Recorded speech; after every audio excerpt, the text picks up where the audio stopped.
Quero compartilhar com vocês, está em Marcos capítulo 14, versos de 1 a 9. Peço que você abra sua Bíblia comigo. E ao abrir o texto, mantenha sua Bíblia aberta nesta passagem. Eu estou usando a versão ARA, revista atualizada. Eu não sei se nós temos a projeção do texto, mas se não tiver, acompanhe comigo a leitura. Marcos 14. Está escrito assim: dali a 2 dias, era a Páscoa e a festa dos pães asmos. E os principais sacerdotes e os escribas procuravam como prenderiam Jesus à traição e o matariam. Pois diziam: não durante a festa, para que não haja tumulto entre o povo. Estando ele, Jesus, em Betânia, reclinado à mesa, em casa de Simão o leproso, veio uma mulher trazendo um vaso de alabastro com preciosíssimo perfume de nardo puro. E quebrando o alabastro, derramou o bálsamo sobre a cabeça de Jesus. Indignaram-se alguns entre si e diziam: para que esse desperdício de bálsamo? Porque este perfume poderia ser vendido por mais de 300 denários e dar-se aos pobres. E murmuravam contra ela. Mas Jesus disse: deixai-a, por que a molestais? Ela praticou boa ação para comigo. Porque os pobres sempre os tendes convosco, e quando quiserdes, podeis fazer-lhes bem, mas a mim nem sempre me tendes. Ela fez o que pôde, antecipou-se a ungir-me para a sepultura. Em verdade vos digo, onde for pregado em todo o mundo o evangelho, será também contado o que ela fez, para a memória sua. Amém. Bom, o contexto desta passagem está meridianamente claro. Trata-se de 2 dias antes da Páscoa. A Páscoa era a maior festa dos judeus. Relembrava a libertação histórica dos escravos do Egito para a liberdade do povo de Deus. A Páscoa era a alegria dos judeus e ao mesmo tempo o terror dos romanos. Os romanos tinham medo de motim e de rebelião. E nesta época da Páscoa, a população de Jerusalém quintuplicava. E a preocupação era tamanha que o governador romano transferia todo o seu aparato militar de Cesareia Marítima, onde estava a sede do seu governo, para Jerusalém. Até mesmo o tetrarca da Galileia, Herodes Antipas, mudava o seu gabinete para Jerusalém durante essa festa. E está escrito que 2 dias antes dessa festa, as autoridades judaicas, os sacerdotes principais e os escribas tramavam, urdiam, conspiravam nos bastidores a prisão de Jesus à traição, para matá-lo depois da festa, quando o povo já tivesse ido embora, portanto longe dos holofotes. Mas é muito curioso que Mateus 26, texto paralelo deste, nos informa que 2 dias antes da Páscoa, foi Jesus quem disse para os seus discípulos que ele haveria de ser entregue nas mãos das autoridades judaicas.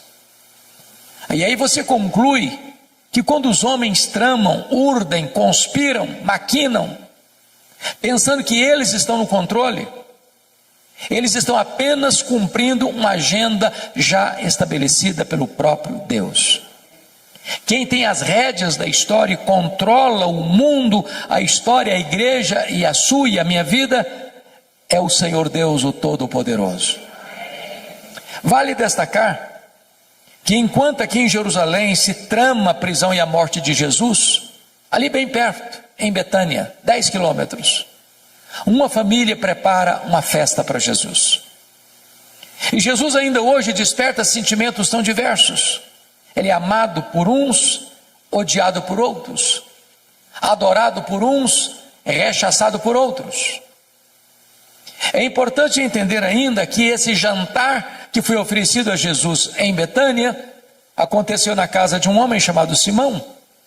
E a Bíblia não dá o sobrenome dele, não dá nenhuma característica dele, a não ser levantar um adjetivo, um epíteto: Simão, o leproso. É óbvio que esse homem não era mais leproso, porque se o fosse, sequer poderia ficar em casa, muito menos oferecer um jantar e convidar pessoas para sua casa. Mas se esse homem não era mais leproso, e certamente não o era mesmo, por que Marcos registra que o jantar ocorreu na casa de Simão, o leproso, e não na casa de Simão, o ex-leproso? Para advertir-nos de um grande perigo: o perigo de rotular pessoas, o perigo de carimbar gente, porque rótulos ficam, mesmo quando eles não são mais necessários. O doente está curado, o cativo está liberto, o perdido está salvo, mas o rótulo ficou. Então não carimbe gente, porque Deus pode mudar a história delas. Também é digno de nota que quem se destaca nesse jantar é uma mulher. E nos evangelhos chamados sinóticos, Mateus, Marcos e Lucas, que relatam esse episódio, embora Lucas passa de raspão, essa mulher é incógnita, essa mulher não tem nome, ela é anônima. Porém, em João 12, texto paralelo deste, essa mulher tem nome. Essa mulher é Maria, irmã de Marta e de Lázaro. E ela tem uma biografia belíssima, porque ela só aparece 3 vezes na Bíblia. E nas 3 vezes que Maria aparece nos registros bíblicos, ela está no topo do mundo, aos pés de Jesus. Porque não há lugar mais alto no mundo do que aos pés de Jesus. E a primeira vez que ela aparece, lá em Lucas 10, ela está aos pés de Jesus para aprender. E a maior e melhor academia do mundo é assentarmos-nos aos pés de Jesus. Porque Ele não é um alfaiate do efêmero, Ele é o escultor do eterno, Ele é o mestre dos mestres, Ele é o Senhor dos senhores. A segunda vez que Maria aparece na Bíblia, está lá em João 11, e ela mais uma vez está aos pés de Jesus, agora para chorar, ensinando-nos que aos pés de Jesus é onde encontramos a mais rica fonte de consolo para o nosso coração machucado e ferido. Mas finalmente, aqui no texto, mais uma vez ela está aos pés de Jesus, agora para agradecer. E agradecer o maior milagre público de Jesus, a ressurreição de Lázaro, irmão de Maria. Então diz a Bíblia que Jesus está à mesa com seus discípulos, Lázaro recém-ressuscitado também está à mesa, Marta, como de costume, está servindo, ela está sempre em movimento, sempre trabalhando, e não há demérito nenhum nisso. E agora diz o texto que Maria pega um vaso de alabastro, alabastro é uma pedra ornamental de cor rosa, e diz o texto bíblico lá em Mateus 26, que esse vaso está cheio de um perfume preciosíssimo, grau superlativo, feito de uma essência chamada nardo. E Marcos tem o cuidado de informar que a essência não é híbrida, é nardo puro. E João nos informa que esse vaso contém 1 libra de perfume. O que é 1 libra? 1 litro tem 2,2 libras. Portanto, se o vaso está cheio e tem dentro do vaso 1 libra de perfume, estamos informando que tem dentro desse vaso em torno de 350 a 400 ml de perfume. É um frasco pequeno, de uma pedra bonita, alabastro. E ela vem por trás de Jesus e quebra este vaso.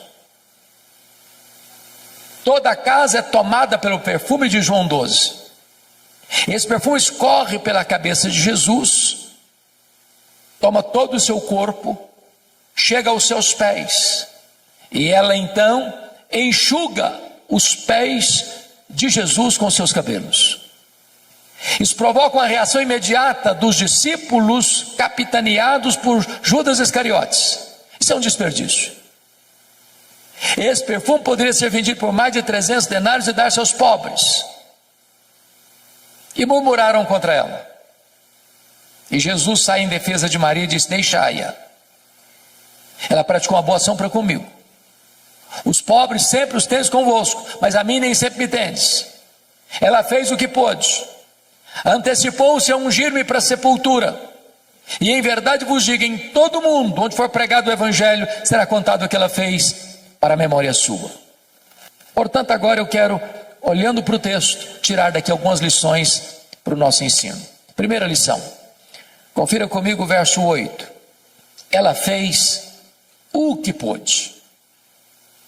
Sempre que leio isso, o meu coração é fisgado por uma pergunta: meu Deus, e eu estou fazendo o que posso para Jesus? Estou fazendo tudo o que posso para Jesus? Porque às vezes nós fazemos, mas fazemos relaxadamente. Às vezes nós fazemos, mas não fazemos tudo o que podemos. Às vezes nós fazemos, mas não fazemos de todo o coração. Às vezes nós fazemos, mas não fazemos com a motivação certa. Maria se nos apresenta como um exemplo. Ela fez o que pôde. Permita-me um exemplo para clarear essa ideia. Eu acho que vocês todos já ouviram falar dos moravianos da Alemanha. Movimento que começou em 23 de setembro de 1723, às 11 horas da manhã, começando uma reunião de oração que durou 100 anos, ininterruptamente, produzindo uma geração de gente piedosa, comprometida com a obra missionária. Para vocês terem uma ideia, cada 18 moravianos sustentavam um missionário fora da Alemanha, mesmo sendo tão pobres. Às vezes a situação era tão crítica que alguns deles não tinham dinheiro para ofertar. Então se vendiam, era uma coisa possível na época, se vendiam como escravos, para comprar a passagem de ida, para os povos mais longínquos, para dedicar o resto dos seus dias ali, pregando o evangelho da graça de Deus. Quando eu vejo um exemplo desse, eu preciso perguntar a mim mesmo: meu Deus, e eu estou fazendo o que posso, tudo o que posso para Jesus? Maria fez o que pôde. Segunda lição que eu aprendo com Maria, versículo 3 e 4. Ela fez o seu melhor. Quando você lê esse texto do perfume preciosíssimo de nardo puro, precisamos entender algumas coisas. Primeiro, esse nardo, a essência da qual se fazia o perfume, era uma essência raríssima, caríssima, que não tinha em Israel. O nardo só era encontrado nas cordilheiras do Himalaia, de um arbusto seco, moído e transportado em lombos de camelos. Esse perfume não era encontrado numa loja de perfumaria. Ele era comprado pouco a pouco, gota a gota, grama a grama, ml por ml, ia sendo acondicionado nesse vaso de pedra. O perfume era tão precioso que Judas, que era tesoureiro e entendia de finanças, avaliou o perfume em mais de 300 denários. Agora vamos entender isso. O frasco tinha pouco mais de 300 ml. 300 ml. Então estou afirmando que cada ml valia um denário. Mas o que era um denário? O denário era a moeda de pagamento de um trabalhador durante um dia. Agora pense comigo o que uma pessoa trabalha um dia inteiro e ao final do dia ir comprar uma gota, 1 ml de perfume. Agora pense comigo, Quando você tem um bom perfume, eu sei que vocês têm e gostam, e eu também, como é que nós usamos? Porque um bom perfume é caro. Usamos cuidadosamente, só um pouquinho, em ocasiões especiais. E falamos para nós mesmos, esse perfume tem que durar pelo menos 1 ano. Agora notem que ela não abre o frasco, ela não abre o vaso, ela quebra o vaso. Por que ela quebra o vaso? Porque ela está dizendo, eu não quero que sobre nenhuma gota. O melhor que eu tenho, eu quero dedicar ao Senhor Jesus. Eu pergunto a você, você tem dado o seu melhor para Jesus? Às vezes, meus irmãos e irmãs, eu fico imaginando que aqueles que não têm o conhecimento que você e eu temos da graça de Deus, às vezes são mais zelosos em servir aos seus ídolos do que nós o somos em servir ao Rei da Glória. Eu estava pregando há alguns anos em Portugal e estava viajando para Coimbra. De repente eu vi caravanas e mais caravanas andando pelo asfalto. Eu fiquei curioso com aquilo e perguntei onde essas pessoas estão indo. Me informaram, elas estão indo a Fátima pagar promessas. E eu perguntei, mas a que distância elas estão andando a pé? Me responderam, a mais de 300 quilômetros. Às vezes nós moramos no bairro da igreja. Qualquer motivo, hoje eu não vou. Está chovendo, está muito quente. Tem uma outra coisa que me chama mais atenção. Maria fez o seu melhor. E o Senhor espera que você e eu façamos também o nosso melhor. Terceira lição. Maria fez sacrificialmente. Eu confesso a vocês que esse texto não pode ser plenamente entendido dentro da cultura ocidental. Porque nem você nem eu jamais vimos e talvez jamais veremos uma pessoa trabalhar 1 ano inteiro para comprar um frasco de perfume. 300 denários era o salário de um trabalhador durante 1 ano inteiro. Nós nunca vimos isso. Ninguém faz isso.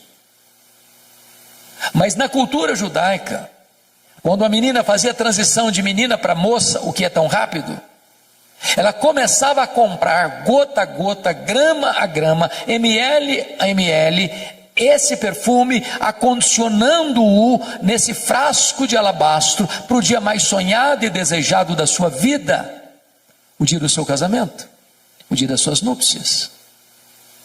Quando ela quebra aquele vaso e derrama todo aquele perfume sobre a cabeça de Jesus, ela está dizendo, eu vou fazer uma oferta, não apenas do que eu tenho de melhor, mas uma oferta sacrificial. Porque às vezes nós entregamos o que não nos faz falta, o que é sobra, o que não nos custa nada. Mas a oferta de Maria é uma oferta sacrificial. Maria está me ensinando aqui o que significa generosidade. E li um livro recentemente sobre generosidade que me marcou muito, exatamente por causa da ilustração que o autor conta na introdução do livro, perguntando assim, você quer aprender a ser uma pessoa generosa? Porque generosidade, irmãos, é um aprendizado. A Bíblia diz que a alma generosa prosperará. A Bíblia diz que se você retém mais do que é justo, isso vai ser pura perda para você. A Bíblia diz que quando você dá ao pobre, você empresta a Deus. Jesus ensinou que mais feliz é dar, mais feliz é o que dá do que o que recebe. Mas o autor diz assim, você quer aprender a ser generoso?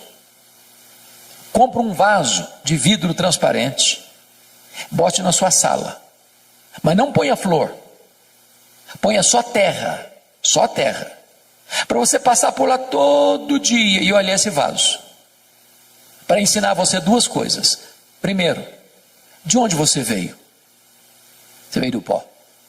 Segundo, para onde você vai? Você vai voltar para o pó. Do pó que você veio, quanto você trouxe? Não trouxe nada. Para o pó que você vai, quanto você vai levar? Também não vai levar nada. Então você não é dono de nada. Você é apenas o mordomo do dono. O que a Bíblia diz é que Deus requer do mordomo que ele seja fiel. Ora, para ser fiel ao dono, que é generoso, a única maneira de eu ser um mordomo fiel ao dono generoso é sendo generoso com o que é do dono. O seu e o meu problema em sermos generosos é que nós temos a síndrome de dono. Mas se eu entendo que o que Deus me confiou não é meu e eu preciso administrar de maneira generosa, eu já não vou ter mais dificuldade de ser generoso com o que é do dono, porque o dono é generoso. Maria fez sacrificialmente. Quarta lição que eu aprendo com Maria. Maria fez, apesar das críticas. Versos 4 a 6, ela enfrenta 3 críticas: indignação, murmuração e molestação. Eu sou pastor há 43 anos. Eu confesso a vocês que eu nunca vi alguém se levantando para fazer algo relevante na vida sem enfrentar críticas. Quem tem medo de críticas não serve a Deus. Quem tem medo de críticas está mais interessado no aplauso dos homens do que na aprovação divina. Quem tem medo de críticas está construindo monumentos a si mesmo, em vez de estar trazendo glória a Deus. E notem vocês que alguns estão indignados contra Maria. Mas quem são esses alguns? São os discípulos, são os apóstolos, são os líderes, que deveriam estar felizes com ela e estão indignados contra ela. E notem, eles não estão indignados com o que ela está fazendo, não. Eles estão indignados para quem ela está fazendo.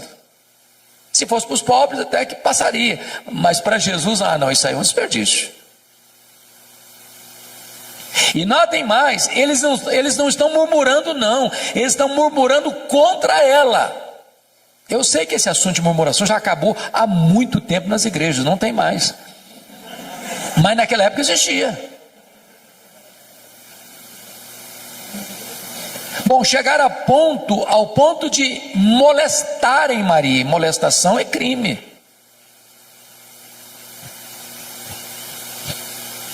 O que é curioso é que quem, conforme João 12, lidera o discurso de desperdício foi Judas Iscariotes. E João 12 diz que Judas Iscariotes, nesse discurso populista, não estava interessado em ajudar pobre, era coisa nenhuma. Ele queria pegar essa grana para ele. Ele era ladrão. E é nessa conjuntura aqui que a Bíblia tira a máscara de Judas e o chama de ladrão. E quando você lê os evangelhos, é dessa cena aqui que ele sai nas caladas da noite para ir lá em Jerusalém e vender Jesus por 30 moedas de prata. Meus irmãos, a atitude generosa de Maria está confrontando a avareza de Judas. E aqui eu aprendo uma lição que eu gostaria de repartir com você. Você está fazendo a obra de Deus? Alguém está criticando? Alguém está murmurando? Alguém está ficando assim no seu pé, atormentando você, molestando você? Continue fazendo a obra de Deus. Você não está fazendo para agradar homens. Você está fazendo para a glória de Deus. Porque tem crentes, eu sei que não tem ninguém assim aqui, mas tem crente cristal, porcelana, hipersensível. Qualquer coisinha se melindra. Qualquer coisinha eu também não faço mais nada na igreja, porque eu fui fazer e me criticaram. Tem gente que até sai da igreja por isso. Não, Maria não era uma mulher hipersensível, ela estava fazendo para o Senhor, apesar das críticas. Quinta lição que eu aprendo com Maria. Maria fez só para agradar ao Senhor Jesus. João 12 traz-nos uma informação que só ele traz. É que Maria enxuga os pés de Jesus com seus cabelos. Na cultura brasileira, ocidental, isso não significa nada. Apenas um gesto de humildade. Mas dentro da cultura israelita, isso era um escândalo. Uma mulher não soltava os cabelos em público. Era dar margem para suspeitas da sua reputação ilibada. Mas então por que Maria o fez? A única explicação que encontramos é que quando você tem um sentimento transbordante de gratidão, quando o seu amor extravasa pelos poros da sua alma, você não consegue ficar retido e limitado a determinadas cercas de cultura, de clichês. Você acaba excedendo. Porque às vezes, meus irmãos, nós, até com o nosso zelo, somos cheios de dedo, preocupados em desagradar fulano, desagradar Beltrano, desagradar Cicrano. Porque se eu fizer algum gesto, alguém vai me censurar. Se eu levanto a mão, me censura. Se eu não levanto a mão, me censura também. Se eu transbordo em emoção e choro, acho que eu sou piega. Se eu não choro nunca, eu sou durão demais. Aí eu fico olhando para ver, medindo os meus atos, medindo os meus gestos, porque não quero desagradar ninguém. Eu, às vezes, querendo agradar todo mundo, eu acabo desagradando a Jesus. O único vetor que governou Maria foi agradar a Jesus. Ela não estava preocupada com o que Tomé ia falar, o que Mateus ia dizer, o que Judas ia comentar. Ela queria agradar a Jesus. E eu não estou dizendo que você e eu estamos liberados para desagradarmos as pessoas, não. O que eu estou dizendo é que agradar a Jesus deve ser o vetor que governa a nossa vida. Sexta lição que eu aprendo com Maria. Maria fez no tempo certo. Versículo 8, a parte B diz: ela antecipou-se a ungir-me para a sepultura. Me permita retroceder um pouco aqui para explicar melhor isso.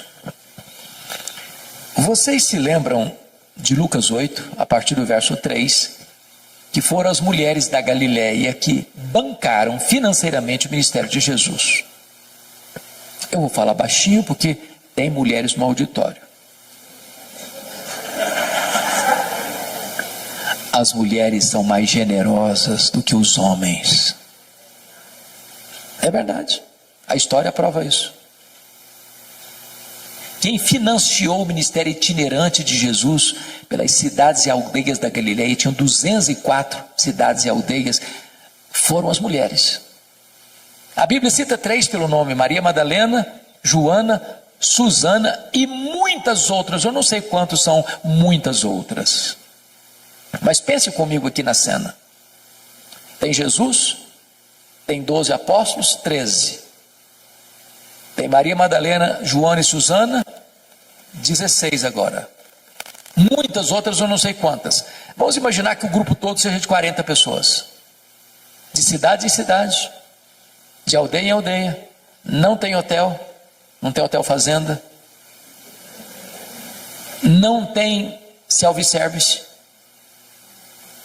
Não tem infraestrutura. E elas atrás, passando Pix, fazendo transferência bancária, pagando a conta.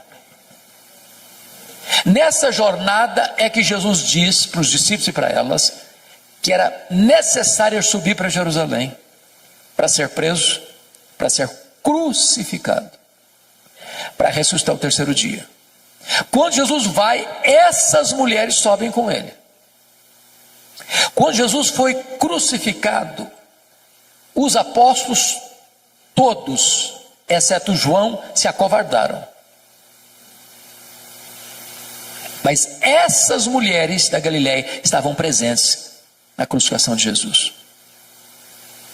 Quando Jesus foi sepultado, diz Lucas 23, 54, 55, que nem João, pelo menos não consta, que ele estivesse presente no sepultamento de Jesus. Mas essas mulheres viram onde e como Jesus foi sepultado. Repita comigo: onde e como Jesus foi sepultado.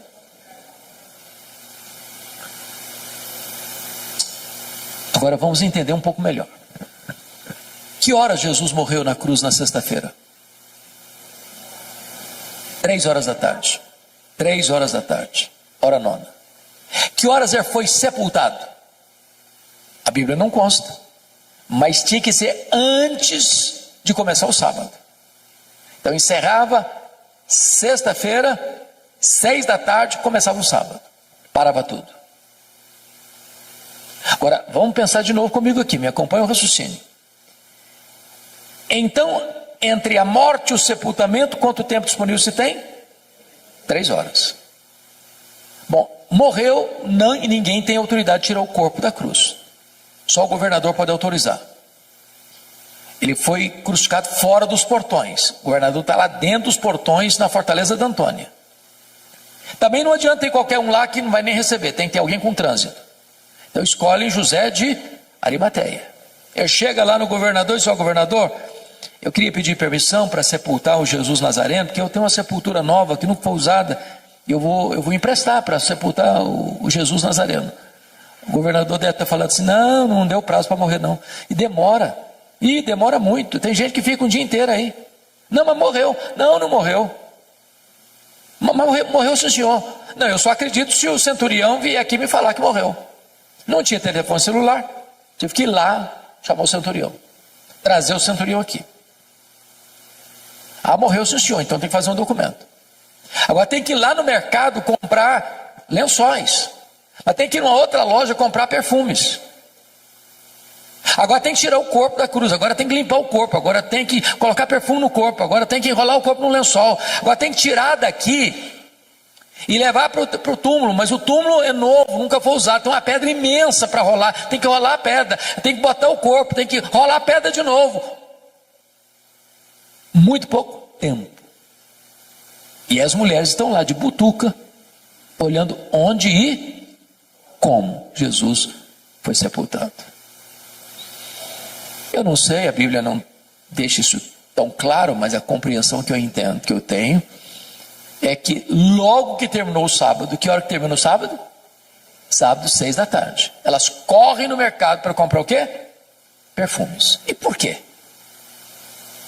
Por quê?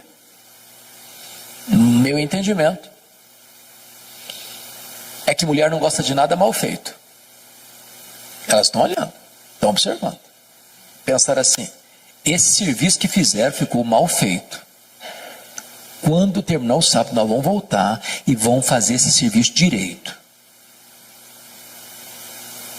Quem está voltando no túmulo não são os apóstolos, eles estão trancados com medo, acovardados. Quem bota a cara na rua, num ambiente hostil, são as mulheres da Galileia. Quando elas chegam, uma surpresa: a pedra está rolada. Quando elas entram, outra surpresa: o túmulo está vazio. Quando elas saem, uma outra surpresa: o anjo pergunta para elas: o que vocês vieram fazer aqui? Procurar entre os mortos aquele que está vivo. Ele não está mais aqui não, ele ressuscitou.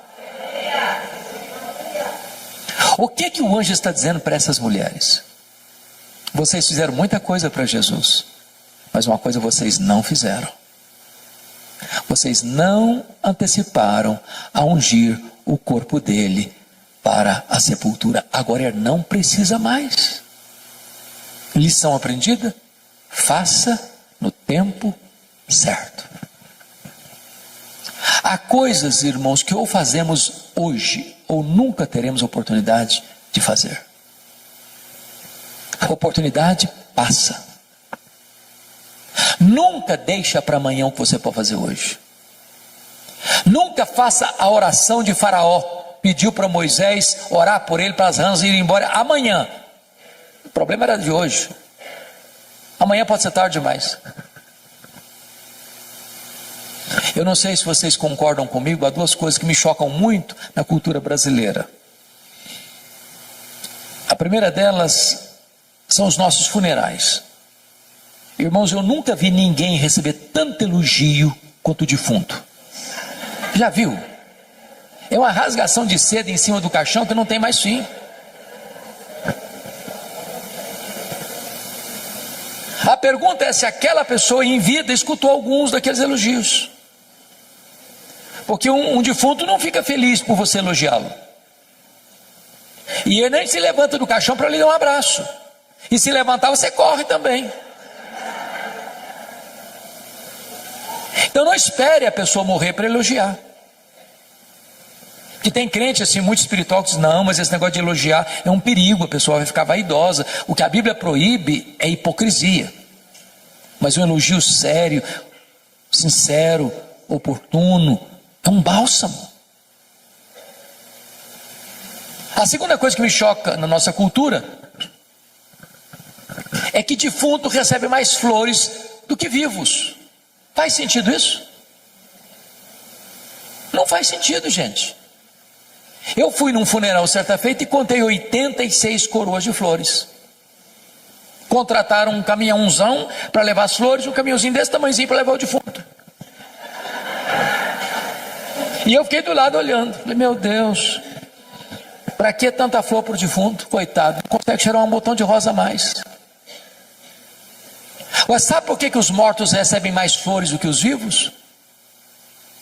Porque a voz do remorso é maior que a voz da gratidão.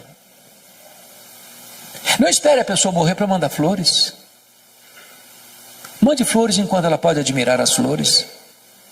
Colocar um bonito jarro, botar na sua sala. Faça no tempo certo. Eu fico olhando para a Bíblia e vendo a história do Davi. Sabe quantos anos o Davi ficou brigado com Absalão? 11 anos. 11 anos. Sem conversar. Chegou uma hora que o menino não queria conversar com o pai também não. Agora ele queria matar o pai. Tomar o trono do pai. E quando Absalão morreu, Davi desabrocha em choro. Meu filho Absalão, Absalão meu filho Absalão. Demonstrando seu amor por ele, mas agora não adianta mais. O menino está no caixão.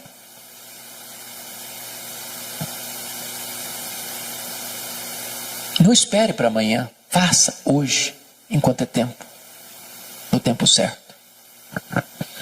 Mas deixa eu terminar com a última lição de Maria, a sétima lição do texto.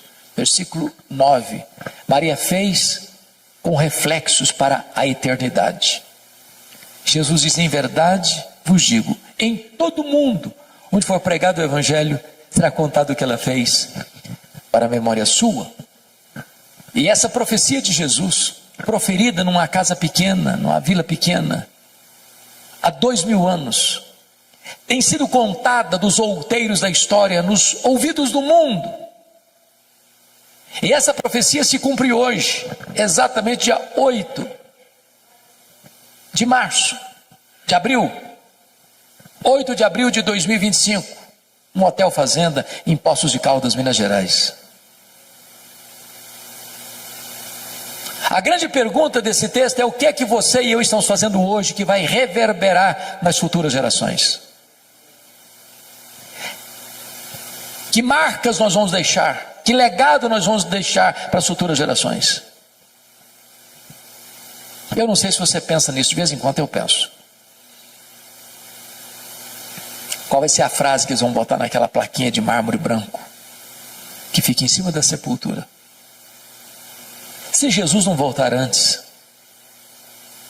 depois de 50 anos que nós tivermos partido e alguém passar lá e espanar a poeira, será que a nossa vida vai impactar alguém ainda? Nós estamos vivendo uma geração egoísta, narcisista, consumista, materialista. Nas palavras de A.W. Tozer, estamos vivendo uma geração que está olhando para o seu próprio umbigo.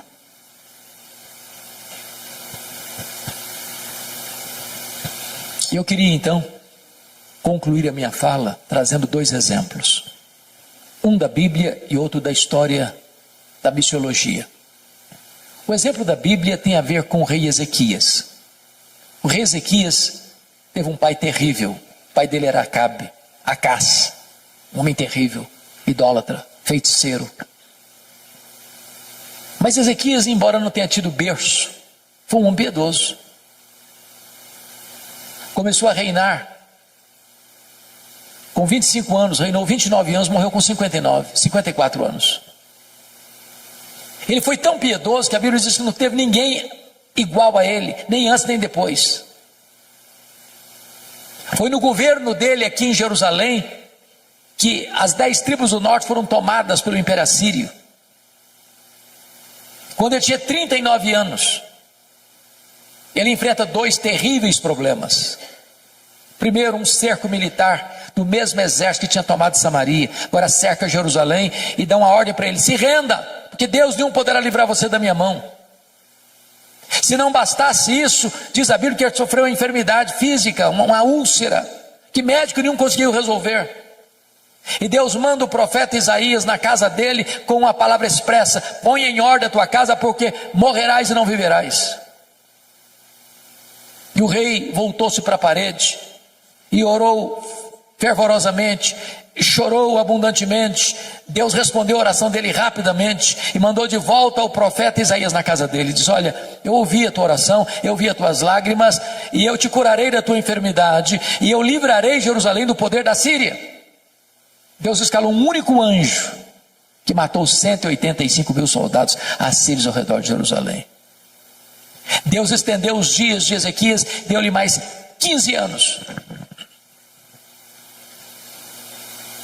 E agora, a notícia do milagre foi tamanha, e reverberou para fora das fronteiras de Israel, e chegou lá longínquamente na Babilônia, o império estava se formando. E o rei da Babilônia mandou uma comitiva diplomática visitar e presentear Ezequias pelos milagres recebidos. E diz a Bíblia que quando esses embaixadores chegaram, ele abriu o seu palácio, abriu a sua casa e mostrou seus tesouros, suas riquezas, seu ouro, sua prata, seus olhos finos, toda a magnificência do seu reino, toda a grandeza do seu reino, e não deu uma palavra sequer de gratidão a Deus. Aquilo foi mal aos olhos do Senhor. E Deus mandou de volta lá no palácio o profeta Isaías, dizendo o seguinte: agora escuta a palavra do Senhor. Esta Babilônia voltará. E quando ela voltar, ela vai saquear tudo que se ajuntou até então. Dos filhos que tu gerares serão levados cativos, serão prisioneiros, escravos, serão feitos eunucos, em outras palavras, serão castrados, não poderão gerar. Diante de tamanha tragédia, sabe qual foi a resposta do rei para o profeta? Boa é a palavra que disseste. Não, você não entendeu o que eu falei. Estou falando que a Babilônia vai saquear tudo, que os filhos vão ser escravos, que vão ser castrados. Você vem me dizer que boa essa palavra, você está ficando louco. Aí ele pensou, ele não falou não. Boa é essa palavra, porque pelo menos eu terei paz nos meus dias. Sabe o que ele está dizendo? Quando isso acontecer, já terei batido as botas. Quando isso acontecer, eu não vou estar mais aqui para contar a história. Sabe o que ele está dizendo? Depois que eu morrer, desculpem da expressão, que se danem as futuras gerações, eu não estou nem aí. É lamentável. É lamentável. Meus irmãos, se vocês olharem para a história, é possível que uma igreja se perca em 3 gerações. A geração que saiu do Egito morreu no deserto. A geração que nasceu no deserto entrou na terra prometida. A geração que nasceu na terra prometida não conhecia Deus mais. Você olha para a Europa hoje, você visita a Europa hoje, as igrejas estão vazias. Em algumas cabecinhas brancas. Mas as crianças e os jovens não estão mais. Nós estamos numa corrida de revezamento.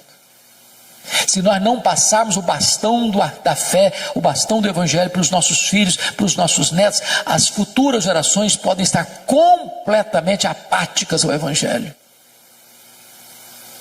A minha oração e a sua deve ser essa também: clamar aos céus para que os nossos filhos, os nossos netos sejam mais crentes do que nós, mais cheios do Espírito Santo do que nós, e que a igreja que eles terão amanhã seja uma igreja mais forte, mais viva do que a que temos hoje.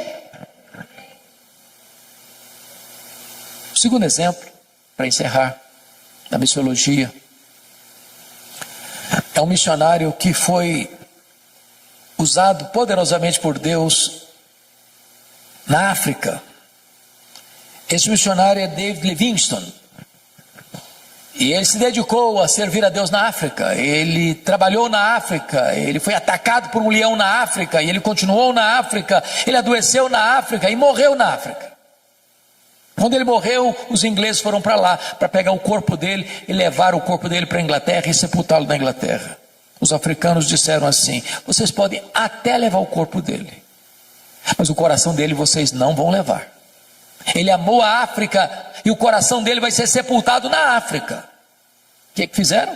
Abriram o peito dele, arrancaram o coração dele e sepultaram o coração dele na África.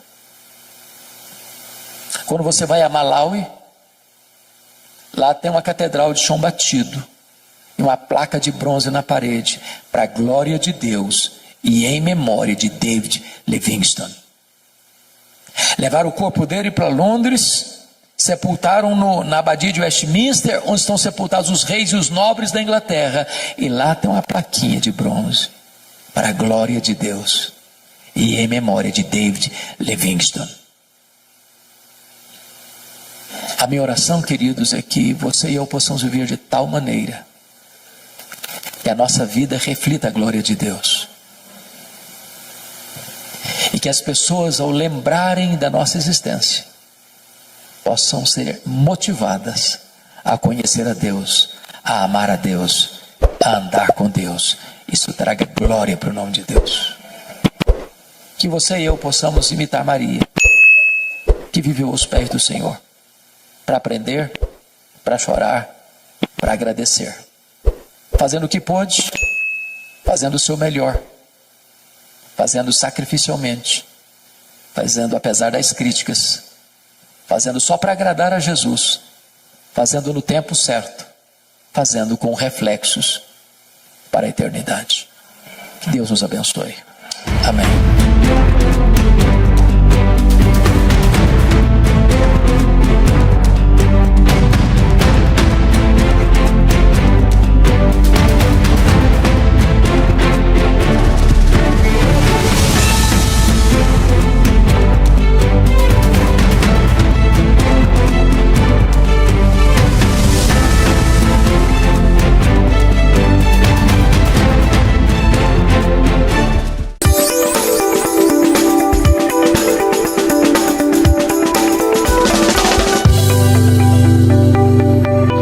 Eu vou conversar com você hoje sobre um dos assuntos mais empolgantes da vida, revelados, retratados com muita eloquência na palavra de Deus.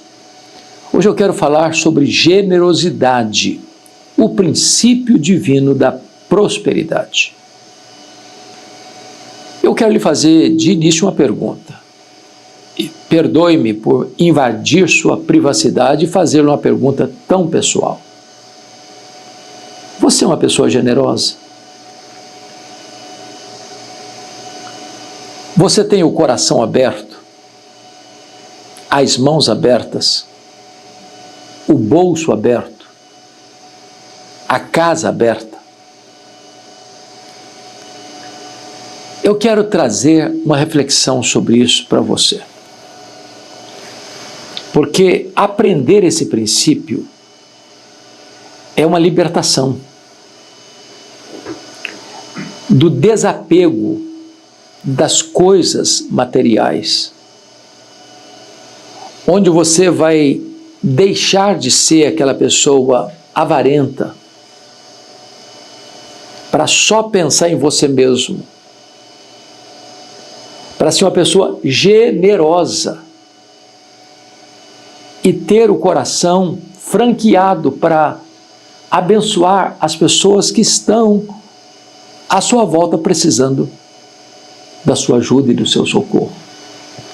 Mas permita-me introduzir o assunto com uma ilustração. Eu li um livro sobre esse assunto, generosidade. E o autor, na introdução do livro, capturou minha atenção com essa ilustração. Ele disse assim: você quer ser uma pessoa generosa? Então, faça isso. 2 pontos. Abre aspas. Compre numa loja uma jarra de vidro transparente e ponha na sua sala, para todo dia você passar por lá e olhar para essa jarra. Só um detalhe: você não vai colocar flores na jarra, você vai colocar terra, apenas terra. Para você passar por lá todo dia e olhar e tirar dali 2 conclusões. Primeiro, de onde você veio? Você veio do pó. Para onde você vai? Você vai voltar para o pó. Outra pergunta: do pó que você veio, quanto você trouxe? Para o pó que você vai, quanto você vai levar? Bom, a Bíblia responde: nós não trouxemos nada e não levaremos nada. Como disse Jó: nu saí do ventre da minha mãe, nu eu voltarei. Não tem caminhão de mudança em enterro, não tem gaveta em caixão, não tem bolso em mortalha. Ora, se eu não trouxe nada, se eu não levarei nada, então também eu não sou dono de nada. Eu sou inquilino que vai ser despejado. Não vou poder levar 1 centavo. O homem mais rico não vai poder levar 1 centavo. Não é possível transferir sua conta bancária para outra vida.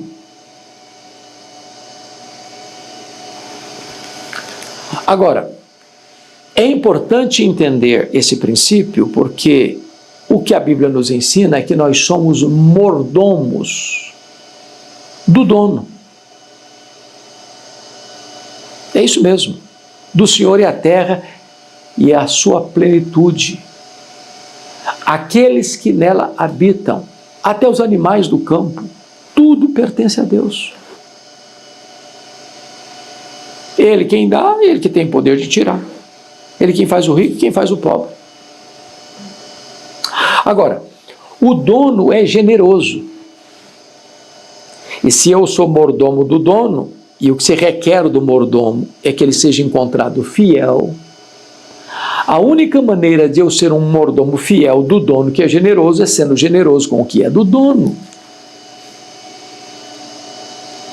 Como diziam os reformadores, o mistério do pobre e o ministério do rico. Por que aqui um é rico e o outro é pobre? Não vou entrar aqui nos detalhes do trabalho, da diligência, dos métodos, da sabedoria no trato da coisa material. Mas há pessoas que trabalham, são inteligentes, são empreendedoras e a coisa não deslancha. Tem outro que nem tanto talento assim e a coisa deslancha. Não estou falando de riqueza ilícita, não. Estou falando de riqueza conquistada com trabalho, com a bênção de Deus. Os reformadores diziam: o mistério do pobre, o mistério do rico. É para que o rico seja generoso, suprindo a necessidade do pobre, e o pobre recebendo, tenha gratidão a Deus pelo rico, e assim um não tem falta, o outro não sente falta do que distribui e dá. Supre a necessidade. Foi isso que Jesus disse: para que os homens vejam as vossas boas obras e glorifiquem a vosso Pai que está nos céus. Então, permita-me compartilhar com você o que está escrito aqui em Provérbios 11, versículo 24 e 25. 24 a 26, melhor dizendo. A quem dá liberalmente, ainda se lhe acrescenta mais e mais. Preste atenção nisso. Não é apenas aquele que dá liberalmente, generosamente. Ainda se lhe acrescenta mais e mais. Eu vou ler depois, texto que diz que Deus multiplica a sua sementeira. Sabia disso? Quem semeia com fartura, colhe com abundância. A matemática divina é essa. Quanto mais você dá, mais Deus multiplica a sua sementeira para você continuar dando.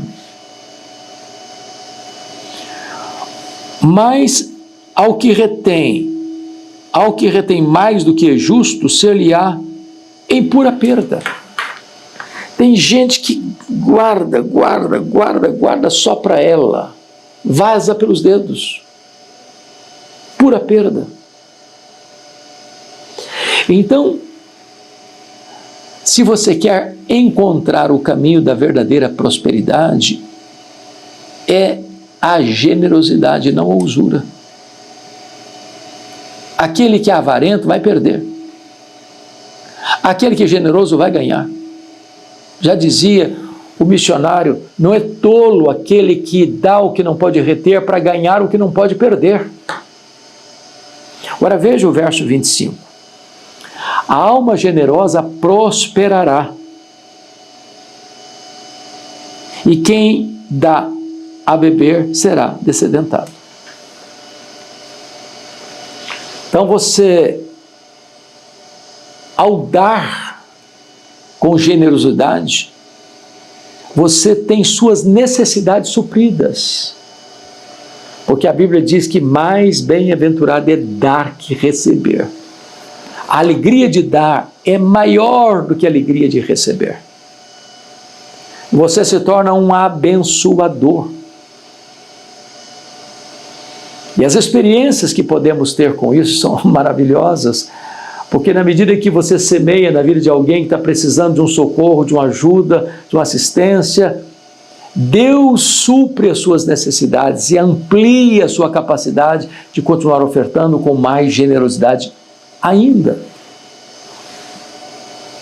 O verso 26 diz assim: ao que retém o trigo, o povo o amaldiçoa, mas bênção haverá sobre a cabeça do seu vendedor. O contexto aqui é comercial. O contexto aqui é daquele cidadão que segura o produto nas suas mãos, aguardando a subida do preço. As pessoas precisam comprar para sobreviver, mas ele está com todo o produto na mão. É o monopólio. E o monopólio tem um propósito: enriquecer aquele que tem a detenção do produto. A bênção de Deus não acompanha essa postura. Ele pode até ter vantagens imediatas no momento, mas isso vai ser pura perda para ele. Por quê? Porque o caminho da prosperidade é a generosidade, e não a usura, e não a ganância. Permita-me ir com você para um outro texto das Escrituras. Está lá em 2 Coríntios, capítulo 8. Olha o que a Bíblia diz. Porque você pode argumentar o seguinte: bom, mas eu não tenho dinheiro, eu tenho pouco dinheiro, o que eu tenho é muito pouco para ajudar alguém, ou para socorrer alguém, ou para ser generoso com alguém. Então veja bem o que a Bíblia ensina. Também, irmãos, vos fazemos, 2 Coríntios 8, também, irmãos, vos fazemos conhecer a graça de Deus concedida às igrejas da Macedônia, porque no meio de muita prova de tribulação, manifestaram abundância de alegria, e a profunda pobreza deles superabundou em grande riqueza da sua generosidade. Porque eles, testemunho eu, na medida de suas posses e mesmo acima delas, se mostraram voluntários. Ou seja, ninguém é tão pobre que não possa dar, e ninguém é tão rico que não possa receber. Você dá da sua pobreza, e Deus vai multiplicar a sua sementeira. Então preste atenção no que eu vou dizer agora. Existem pessoas ricas, generosas, existem pessoas pobres, generosas. E existem pessoas pobres, avarentas, existem pessoas ricas, avarentas. Portanto, generosidade e avareza não tem a ver com quanto você tem no bolso, mas quanto de amor você tem no coração. As igrejas da Macedônia, quando Paulo estava levantando uma oferta para os pobres da Judéia, gente que eles nunca tinham visto face a face, eles não esperaram Paulo pedir ou cobrar deles uma posição de ajuda, não, eles se ofereceram voluntariamente e contribuíram acima das suas posses, de forma sacrificial. Isso é generosidade. Mas me permita ainda seguir nessa linha de raciocínio. Capítulo 9 de 2 aos Coríntios, a partir do verso 6, Paulo diz assim, está dentro do contexto ainda, das ofertas, para os pobres da Judéia. E isto afirmo, aquele que semeia pouco, pouco também ceifará. E o que semeia com fartura, com abundância também ceifará. Tem muita gente que pega isso aqui e leva para o lado da teologia da prosperidade, desvirtua o assunto e vira um comércio, e vira uma barganha. Eu dou tanto para receber o dobro, ou 10 vezes mais. E quantas pessoas chantageiam com esse texto na hora das ofertas das igrejas, querendo arrancar o último centavo do bolso das pessoas. Não, não podemos usar esse texto para esse tipo de expediente. Paulo está aqui levantando uma oferta para os pobres da Judéia. E ele está dizendo um fato. Quem semeia pouco, colhe pouco. Quem semeia muito, colhe muito. Isso é a lei da agricultura. É óbvio. Quanto mais se semeia, mais se colhe. Quanto menos semeia, menos se colhe. É um princípio espiritual também. Agora, como eu vou ofertar? Com tristeza? Por desencargo de consciência? Porque uma ordenança de Deus, eu vou obedecer, mas sem alegria no coração para obedecer? Olha o que Paulo escreve. Cada um contribua segundo tiver proposto no coração, não com tristeza ou por necessidade, porque Deus ama a quem dá com alegria. Deus não ama o que é dado, Deus ama quem dá. Deus não ama quem dá com tristeza, Deus ama quem dá com alegria. Então, ser generoso não é alguma coisa para aliviar sua consciência pesada, não. Ser generoso é a expressão do amor de Deus que transborda do seu coração. É por isso que tanto Tiago quanto João, nas suas epístolas, diz que se alguém, o seu irmão, vier com necessidade, bater a sua porta, você não pode dizer para ele, Deus te abençoe, vai em paz, e não dá nada que precisa de comida, de roupa, ou das necessidades básicas. Isso não adianta, porque amor não é apenas verbalizado, o amor é demonstrado com atitudes, com ações.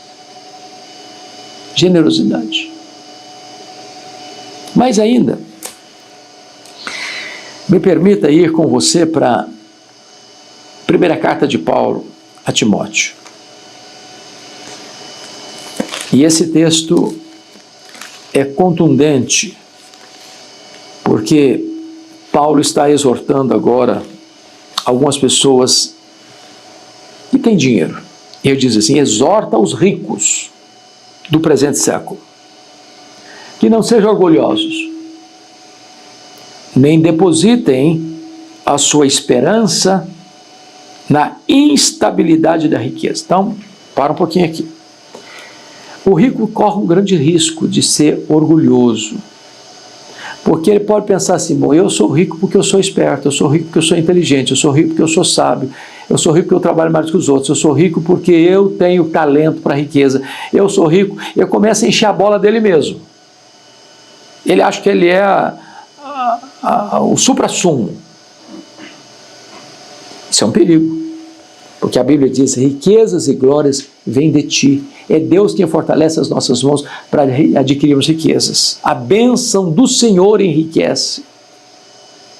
Então de Deus vem a riqueza honesta, e não de você mesmo, que pode gerar no seu coração orgulho. Paulo prossegue assim: nem depositem a sua esperança na instabilidade da riqueza. A riqueza é volátil. A riqueza é um pássaro que bate asas no ninho. Basta um incêndio e às vezes tudo que o homem construiu vai embora, como aconteceu neste ano, em janeiro, lá na cidade de Los Angeles. Vocês se lembram?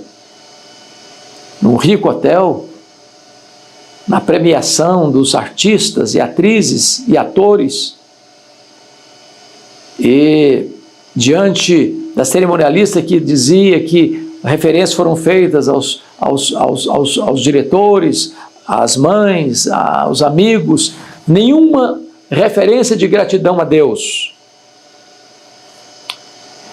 E a cerimonialista, num tom zombeteiro, disse: nenhuma surpresa para uma cidade sem Deus. 2 dias depois, houve um terrível incêndio em Los Angeles. Dezenas de mansões multimilionárias viraram cinza. Cinza. Cinza. Então não ponha a sua confiança na instabilidade do dinheiro, porque pode ir embora num acidente, num naufrágio, num terremoto, num incêndio, numa catástrofe. Ponha a sua confiança em Deus, diz o texto, que tudo nos proporciona ricamente para o nosso aprazimento.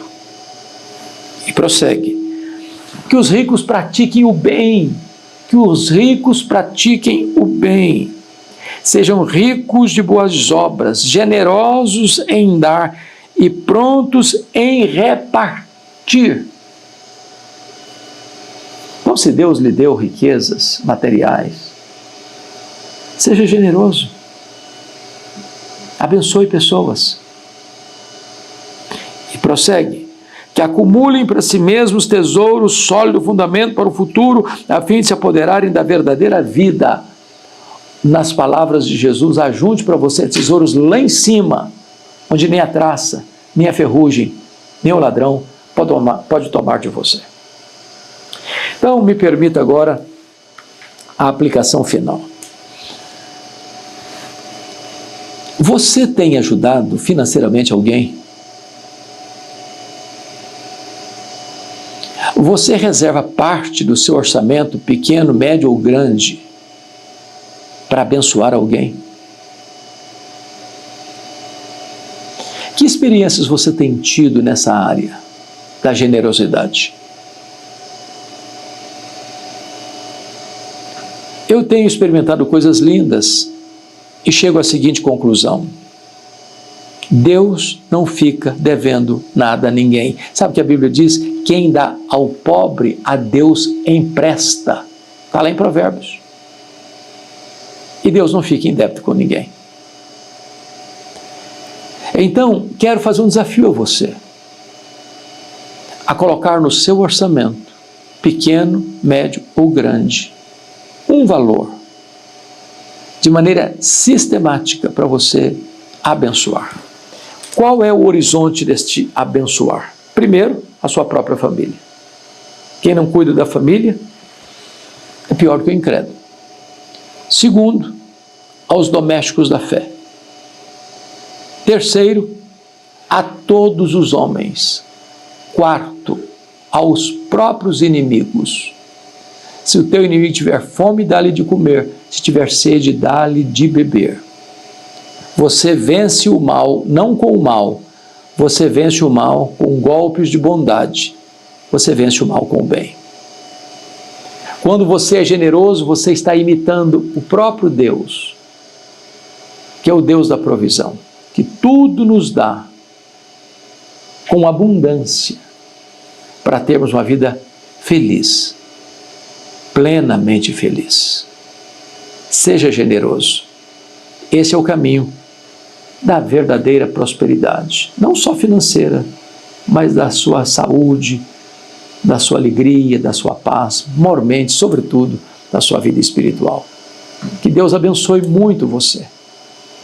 Que você seja verdadeiramente uma pessoa generosa. Se essa mensagem abençoou o seu coração, peço-lhe a gentileza de compartilhá-la com outras pessoas.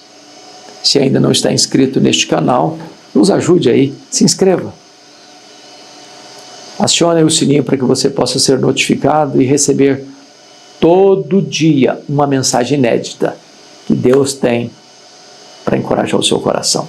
Gratidão, Deus abençoe sua vida.